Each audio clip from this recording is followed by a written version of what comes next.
দাঁড়া দাঁড়া দাঁড়া, আমি চলে এসছি এই নাও। স্যার স্যার এই যে আপনার ব্যাগ। এই ব্যাগ তো আমার না। আচ্ছা এক কাজ করি, ভিতরে খুলে দেখি তো কি আছে।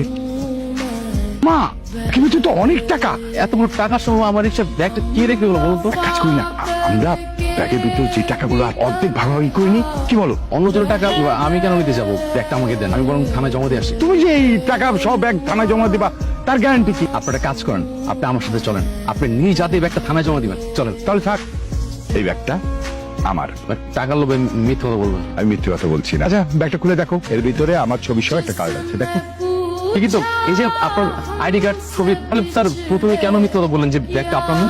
এতক্ষণ তোমাকে আমি পরীক্ষা করছিলাম। তুমি যদি এই অর্ধেক টাকা নিতে তাহলে তো তোমাকে রিক্সা চালাতো, সেটা কেন করলে না? আপনার টাকার প্রতি না আমার কোনো লোভ না। আল্লাহ আমাদের রিজিক মাল। এখন যদি এই রিজিকটা আমরা কিভাবে ইনকাম করবো সেটা আমাদের উপর নির্ভর করে। একদম ঠিক কথা বলেছো। এখানে আমার বাসার ঠিকানা আছে, কাকিমা বাসায় চলে আসবে। আমি স্যার আপনার ব্যাগটা। Thank you so much. কাকে আসতে বলেছো বাবা?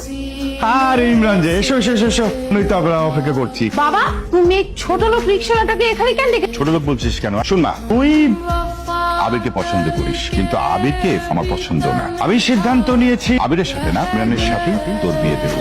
আমি ছোট লোক রিক্সাওয়ালাকে বিয়ে কখনোই না। আঙ্কেল আমি একটা কথা বুঝতেছি, আপনি আমাকে রিজেক্ট করেছেন, আমি মানলাম। আমার সামনে এই রিক্সাওয়ালার কি যোগ্যতা আছে যে নেহার সাথে ওকে বিয়ে দিচ্ছে? ইমরানের যোগ্যতা আছে বলেই তোমার সাথে না, ইমরানের সাথে আমি আমার মেয়ের বিয়ে দেওয়ার সিদ্ধান্ত নিয়েছি। নেহা, আমি চলে যাচ্ছি এখানে থেকে। আমি অপমানিত হতে চাচ্ছি না। তুমি আঙ্কেলের সাথে কথা বলো, কথা বলে আমাকে জানিও। আমি গেলাম।